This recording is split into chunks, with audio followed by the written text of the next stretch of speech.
Origins Centre has been closed for almost 13 months due to the pandemic, but it was not tools down. We have been working in the background. We've had a lot of renovations at Origins in the last 6 months. The whole museum just feels a bit enlivened. It's really, really nice to just have this space just given another boost on life. We've relit the museum, we've reworked the narrative, and we've been able to do this through the support of the National Institute for Humanities and Social Sciences.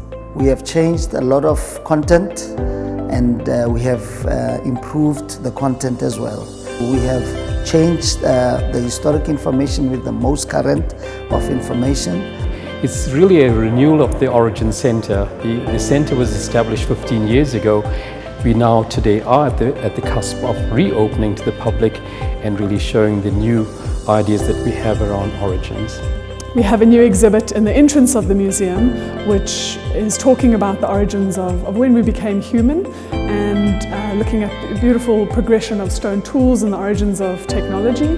And we have donations from the French Institute and the French Embassy of engraved ostrich eggshells. Of course, Origins is not just about housing artifacts and admiring that and looking at that, but it's the interpretation, it's the understandings, it's the storytelling around those objects. Origins is a museum as well as an art gallery. There's this amazing mix between the rich heritage that South Africa has and embracing and celebrating our past, but then also using the artworks from contemporary artists to illustrate that past.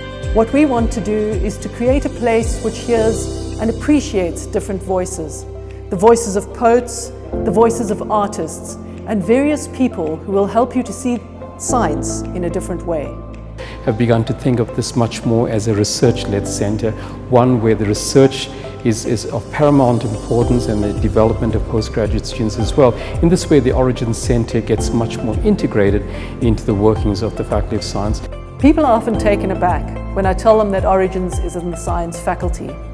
And the reason for this is they recognise that it's quite bold for the science faculty to allow itself to be examined and allow itself to be questioned.